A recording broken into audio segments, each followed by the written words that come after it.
أعوذ بالله من الشيطان الرجيم. بسم الله الرحمن الرحيم. تبت يدا أبي لهب وتب ما أغنى عنه ماله وما كسب سيصلى نارا ذات لهب وامرأته حمالة الحطب في جيدها حبل من مسد. یہ سورۃ اللہب ہے جو مکہ مکرمہ کے اندر نازل ہوئی. 5 آیتوں پر مشتمل یہ قرآن مجید کی سورت ہے. آپ صلی اللہ بخاری اور مسلم کی حدیث ہے. حضرت عبداللہ ابن عباس رضی اللہ عنہ فرماتے ہیں کہ جب قرآن مجید کی یہ آیت حضور پر نازل ہوئی کہ وَأَنذِرْ عَشِيرَتَكَ الْأَقْرَبِينَ، اے نبی آپ اپنے قریبی رشتہ داروں کو اللہ سے ڈرائیے، تو آپ صلی اللہ علیہ وسلم نکلے اپنے گھر سے اور صفا پہاڑ کی بلندی پر چڑھے اور آپ نے آواز لگائی، یا صباحا یا صباحا. یہ آواز عموماً اس وقت لگائی جاتی ہے کہ جب عرب کے اندر مشہور ہے کہ خطرے کی علامت ہو تو اس قسم کی آواز لگائی دی جاتی ہے. اور آپ صلی اللہ علیہ وسلم نے یا بنی عبد مناف، یا بنی عبد المطلب ناموں کے ساتھ، قبیلوں کے ناموں کے ساتھ، خاندانوں کے ناموں کے ساتھ لوگوں کو آواز دی. سب قریش جمع ہو گئے.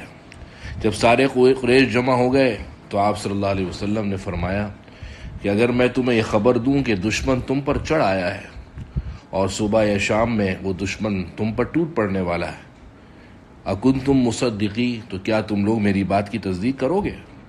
تو قریش کہنے لگے ما جربنا علیک کذبا، اے محمد ہم نے تو آپ پر کبھی اس بات کا مشاہدہ نہیں کیا کہ آپ جھوٹ بولتے ہیں، آپ بالکل تصدیق کریں گے. تو آپ صلی اللہ علیہ وسلم نے فرمایا فإنی نذیر لکم بین یدی عذاب شدید، جو عذاب شرک اور کفر پر اللہ کی طرف سے مقرر ہے میں تمہیں ڈراتا ہوں.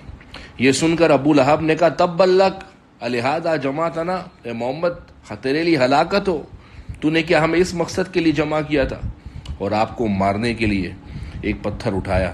اس پر یہ آیت نازل ہوئی کہ تبت یدا ابی لہب وتب، کہ ٹوٹ جائیں ابو لہب کے ہاتھ اور وہ برباد ہو جائے.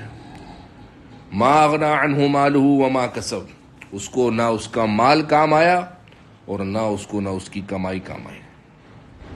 اور بعض روایات میں اس بات کا اضافہ ہے کہ جب اس کو پتہ لگا، اس کی بیوی کو، ابو لہب کی بیوی جس کا نام عروہ بنت حرب تھا اور اس کی کنیت ام جمیل تھی، حضرت سفیان رضی اللہ عنہ کی یہ بہن تھی.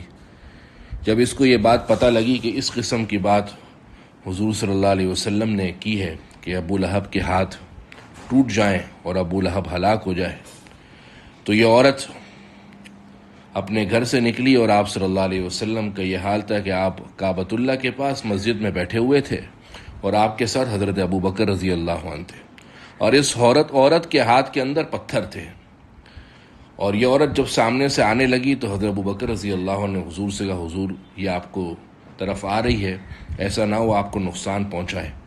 تو آپ نے فرمایا، آپ صلی اللہ علیہ وسلم نے کہ یہ مجھے نقصان نہیں پہنچا سکتی، یہ مجھے دیکھ نہیں سکتی.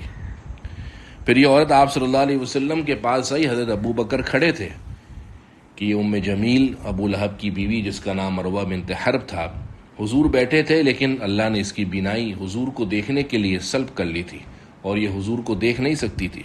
حضرت ابو بکر سے کہنے لگی مجھے پتہ لگا ہے کہ تمہارا جو دوست ہے وہ میری برائی کرتا ہے، اگر وہ مجھے مل جائے تو میں اس کو اس پتھر سے ماروں گی. اور چونکہ وہ شاعرہ بھی تھی تو کہنے لگی مزممن عصینا وامرہ وبینا ودینہ قلینا. پھر وہ چلی گئی. حضرت ابو بکر نے کہا یا رسول اللہ آپ نے دیکھا نہیں کہ اس نے آپ کو دیکھا ہے؟ آپ دیکھ رہے تھے لیکن یہ نہیں دیکھ رہی تھی. تو حضور صلی اللہ علیہ وسلم نے فرمایا ما رأتنی لقد اخذ اللہ بصرہا، اس نے مجھے نہیں دیکھا، اللہ نے اس کی بینائی مجھ سے سلب کر لی تھی. اس کی بیوی کا تذکرہ بھی اسی آیت کے اندر ہے. ابو لہب اس کا اصل نام عزا تھا، عبد العزا، اور حضور صلی اللہ علیہ وسلم کے یہ سگا چچا تھا، حضرت عبد المطلب کا بیٹا، اور حضور صلی اللہ علیہ وسلم کا یہ سگا چچا تھا. جس طریقے سے آپ صلی اللہ علیہ وسلم کے اور چچا ہیں حضرت حمزہ، حضرت عباس، تو یہ بھی حضور کا چچا تھا اور حضور کا سخت دشمن تھا. حضرت طارق ابن عبداللہ کہتے ہیں کہ ایک دفعہ میں بازار ذوالمجاز نامی بازار کے اندر تھا، میں نے ایک انسان کو دیکھا کہ وہ لوگوں سے کہہ رہا تھا یا ایھا الناس قولوا لا الہ الا اللہ تفلحوا، کہہ دو کہ اللہ کے سوا کوئی معبود نہیں، تم کامیاب ہو جاؤ گے۔ اور میں نے دیکھا اس کے پیچھے ایک شخص تھا جو اس کو پتھر مار رہا تھا، اور اس کے اتنے پتھر مارے قد ادما ساقیہ وعرقوبیہ، اس کی ایڑیاں اور اس کی پنڈلیاں خون سے بھر گئی تھیں، اور وہ کہہ رہا تھا یا ایھا الناس، اے لوگو انہ کذاب لا تصدقوا، پیچھے والا کہہ رہا تھا کہ لوگو یہ جھوٹا ہے، اس کی بات نہ ماننا۔ تو حضرت طارق کہتے ہیں میں نے کسی سے پوچھا من ھذا، یہ کون شخص ہے جس کی پٹائی ہو رہی ہے؟ تو لوگ کہنے لگے اس کا نام محمد ہے اور اس کا یہ گمان ہے کہ وہ نبی ہے۔ بولا اچھا پیچھے کون ہے؟ تو بولا یہ اس کا چچا ابو لہب ہے جس کا یہ گمان ہے کہ یہ جھوٹا ہے۔ تو اتنا سخت آپ صلی اللہ علیہ وسلم کا یہ دشمن تھا۔ بہرحال جب آپ صلی اللہ علیہ وسلم کو ابو لہب نے کہا کہ آپ حق کے لیے ہلاکت ہو، کیا آپ نے ہمیں اس مقصد کے لیے جمع کیا، اس پر یہ آیتیں نازل ہوئی تبت یدا ابی لہب وتب، ابو لہب کے ہاتھ ٹوٹ جائیں اور وہ برباد ہو جائے، ما اغنی عنہ مالہ وما کسب، نہ اس کو اس کا مال کام آیا نہ اس کو اس کی کمائی کام آئی۔ حضرت عبداللہ ابن عباس رضی اللہ عنہ کہتے ہیں کہ جب حضور صلی اللہ علیہ وسلم نے قریش کے لوگوں کو اور اپنے گھر والوں کو اور اپنے خاندان والوں کو جہنم سے ڈرایا تو ابو لہب کہنے لگا ان کان ما یقول ابن اخی حقا فانی افدی نفسی بمالی وولدی، اگر یہ میرا بھتیجا بات صحیح کہہ رہا ہے اور جو دین کی طرف بلا رہا ہے یہ بات درست ہے تو میں اپنا مال اور اپنی اولاد یہ سب کے سب اس کے لیے قربان کر دوں گا۔ اس پر یہ آیت نازل ہوئی ما اغنی عنہ مالہ وما کسب، کہ ابو لہب کو نہ اس کا مال کام آیا اور نہ ابو لہب کو اس کی کمائی کام آئی۔ سیصلی نارا ذات لہب، عن قریب وہ مرتے ہی ایسی آگ میں داخل ہوگا جو آگ شعلے مارتی ہوگی۔ ابو لہب کو کنیت تھی اور اس کا نام عبد العزیٰ تھا، اور کنیت اس کی اس لیے تھی کہ لہب کہتے ہیں شعلے کو۔ یہ حسین و جمیل آدمی تھا اور اس کے چہرے پر بہت زیادہ لال ہونے کے اثرات تھے جو بعض اوقات ایک شعلے نما لگتے ہیں۔ تو بعض فرماتے ہیں کہ اس کے حسین اور جمیل ہونے کی وجہ سے اور اس کا جو چہرہ چمکتا تھا اس کی وجہ سے ابو لہب اس کی کنیت تھی، اور اس کو اسی لقب سے پکارا جاتا تھا، اور قرآن نے بھی اس کو اسی لقب سے پکارا۔ اس کو اس کے جو اصلی نام ہے عبد العزیٰ اس نام سے نہیں پکارا، کیونکہ عزیٰ ظاہر معبود کا نام ہے، ان کے معبود باطلہ کا بت کا نام تھا، قرآن کے اندر ظاہر بت کا نام آ نہیں سکتا تھا، اس لیے اللہ نے اس کی کنیت کے ساتھ ابو لہب بول کر اس کو پکارا۔ اور بعض فرماتے ہیں کہ اس کا چہرہ لال بہت تھا، اس لیے اس کی کنیت اور اس کا نام اس کی کنیت اس کے نام پر مشہور ہو گئی اور اس کو ابو لہب کہا جاتا ہے۔ اس کی جو بیوی تھی، اس کی بیوی کے بارے میں ہے وَامْرَأَتُهُ حَمَّالَةَ الْحَطَبِ، اور اس کی بیوی جو سر کے اوپر لکڑیاں لے کر اٹھا کر چلا کرتی تھی، یہ اس کی بیوی کے بارے میں تذکرہ ہے۔ اور اس کی بیوی بھی ابو لہب کی طرح حضور صلی اللہ علیہ وسلم سے سخت دشمنی رکھتی تھی۔ قرآن کریم کی اس آیت نے بتلایا کہ یہ بدبخت بھی اپنی شوہر کے ساتھ جہنم کی آگ کے اندر جائے گی، اور اس کی وجہ یہ بتائی حمالۃ الحطب، اس کی صفت ہے اس عورت کی کہ لکڑیاں جمع کرنے والی۔ اور بعض مفسرین نے فرمایا کہ لکڑیاں جمع کرنے کا مطلب یہ ہے کہ اس کا کام یہ تھا، یعنی جو وہ لکڑیاں جمع کر کر گھر پہ لایا کرتی تھی، اس لیے اس کو حمالۃ الحطب کہا گیا۔ اور بعض مفسرین فرماتے ہیں کہ عرب کے اندر چغل خوری کرنے والے کو کہا جاتا ہے گویا لکڑیاں اٹھانے والا، حمالۃ الحطب۔ تو چغل خوری کے عمل بھی ایسا ہے جس کے ذریعے سے افراد اور خاندانوں کے اندر آگ بھڑک جاتی ہے، تو اس لیے اس عورت کی یہ صفت بیان کی گئی اس قرآن مجید کی آیت میں کہ حمالۃ الحطب، کہ یہ لکڑیاں جمع کرنے والی یعنی چغل خوریاں کرنے والی ہے۔ فی جیدہا حبل من مسد، اس کے گلے کے اندر ایک رسی ہوگی خوب مضبوط بندھی ہوئی۔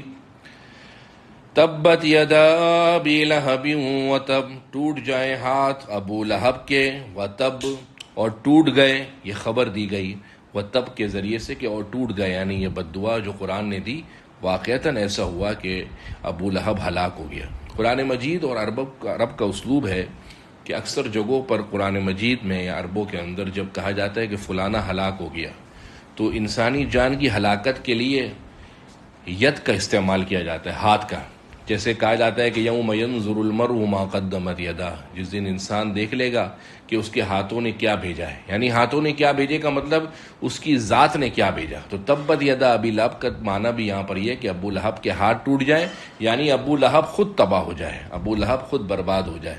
وتب، اور برباد ہو گیا، اور یہ دعا قبول ہو گئی اور وہ ٹوٹ گیا، ختم ہو گیا، ہلاک ہو گیا. ما اغنى عنه ماله وما کسب، کام نہیں آیا اس کو اس کا مال کچھ بھی اور نہ ہی اس کی کمائی. سیصلی نارا ذات لہب، اب عن قریب وہ ڈالا جائے گا ایسی آگ کے اندر جو شعلے مارتی ہوگی، اور اس کے ساتھ وامرأتہ، اس کی بیوی بھی، جس کا نام ام جمیل، جس کی کنیت ام جمیل ہے اور نام ارواح بنت حرب تھا. حمالۃ الحطب، جو سروں پر لکڑیاں لیے گھومتی ہے. فی جیدہا حبل من مسد، اس کے گلے میں دوزخ کی زنجیر ہوگی، گویا کہ دیکھنے میں ایسے جیسے فی جیدہا، اس کے گلے اور گردن میں، حبل من مسد، رسی ہوگی خوب بٹی ہوئی، یعنی خوب مضبوط قسم کی رسی ہوگی. بہرحال اس کے اندر جو ایک عورت کی صفت بیان کی گئی چغل خوری، تو یہ چغل خوری بہت ہی زیادہ مذموم عمل ہے.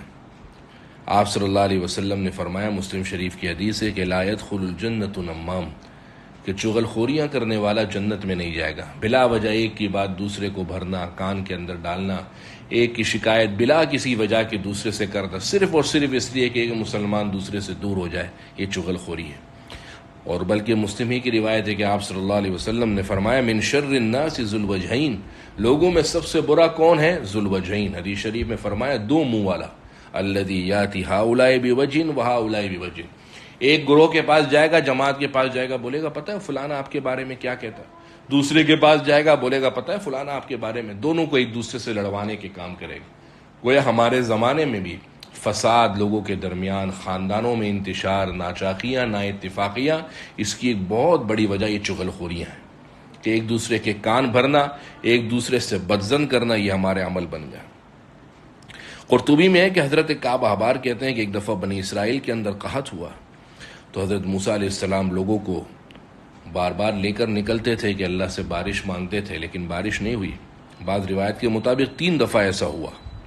تو حضرت موسیٰ علیہ السلام نے کہا الہی عبادک، اے اللہ یہ تیرے بندے ہیں اور ہم آپ سے کب سے مانگ رہے ہیں، آپ ہماری بات پوری نہیں کر رہے، پانی طلب کر رہے ہیں، پانی نہیں مل رہا. تو اللہ تعالیٰ نے حضرت موسیٰ علیہ السلام کو وحی کی کہ انی لا استجیب لک ولا لمن معک، کہ اے موسیٰ نہ میں آپ کی دعا قبول کروں گا اور نہ جو آپ کے ساتھ آپ کے بنی اسرائیل والے ان کی دعا قبول، ان کی بھی نہیں کروں گا. حضرت موسیٰ علیہ السلام نے جب وجہ پوچھی تو اللہ نے فرمایا لِأَنَّ فِيهِمْ رَجُلًا نَمَّامًا قَدْ أَصَرَّ عَلَى النَّمِيمَةِ، کیونکہ ان کے درمیان تمہارے بنی اسرائیل میں ایک ایسا شخص ہے کہ جو چغل خوری بہت کرتا ہے، اس وجہ سے میں اس پورے مجمع کی دعا قبول نہیں کر رہا. حضرت موسیٰ علیہ السلام نے اللہ سے کہا یا رب من ہوا حتی نخرجہ من بیننا، اے اللہ وہ کون ہے ہمیں بتائیے تاکہ ہم اس کو اپنی قوم سے نکال دیں. تو اللہ نے فرمایا یا موسیٰ انہاک عن النمیمہ وَأَكُونَ نَمَّامًا، میں تجھے خود منع کر رہا ہوں چغل خوری کے عمل سے اور میں ہی اس کی شکایت تجھ سے کروں، یہ ناممکن ہے. حضرت موسیٰ علیہ السلام نے سب کو توبہ کرنے کا کہا، پورے بنی اسرائیل کے مجمع نے توبہ کی تو اللہ تعالیٰ نے بارش برسائی. تو یہ چغل خوری انتہائی مذموم عمل ہے، گھروں کے اندر ناچاقیاں، نا اتفاقیاں اسی وجہ سے ہوتی ہیں. اور بعض روایات کے اندر ہے کہ حضرت شعبی رحمہ اللہ نے اللہ کے نبی صلی اللہ علیہ وسلم کو قول بتایا کہ لا يدخل الجنت سافک دم ولا مشاء بنمیم ولا تاجر، کہ جنت کے اندر ایسا شخص داخل نہیں ہوگا جو خون بہا کرتا ہو، وہ ایک مسلمان کا خون بہاتا ہو، اور نہ ہی وہ شخص جو چغل خوریاں کرتا ہو، اور وہ تاجر جو سود پر کام کرتا ہو. تو ان کے ایک شاگرد کہنے لگے کہ آپ نے کہاں سود کھانے والا، کہاں قاتل اور کہاں یہ چغل خوری، آپ نے اس چغل خوری کے عمل کو قتل اور سود سے ملا دیا. تو حضرت شعبی نے جواب دیا کہ ایک بات بتاؤ، یہ جو خون بہتا ہے، قتل و قتال اور یہ ناچاقیاں اور افراتفریاں جو خاندانوں میں اور معاشرے میں اور سوسائٹیوں میں پھیلتی ہے، اس کی وجہ کیا چغل خوری نہیں ہے؟ بنیاد تو یہی سے پڑتی ہے چغل خوری سے. بہرحال اس آیت کے اندر اس عورت کی مذمت بیان کر کے مجھے اور آپ کو اس مذموم عمل سے روکا گیا. تبت یدا ابی لہب وتب، ٹوٹ جائیں ابو لہب کے ہاتھ اور وہ برباد ہو جائے. ما اغنا عنہ مالہ وما کسب، نہ اس کا مال اس کے کام آیا نہ اس کی کمائی. سیصلی نارا ذات لہب، اب ان قریب وہ ایسی آگ میں ڈالا جائے گا جو شعلے مارتی ہوگی. وامرأتہ، اور اس کی بیوی بھی اس کے ساتھ ہوگی. حمالۃ الحطب، جو لکڑیاں لاد کر لاتی ہے. یہ بعض المفسرین کی تفسیر کے مطابق جو چغل خوریاں کرتی ہے.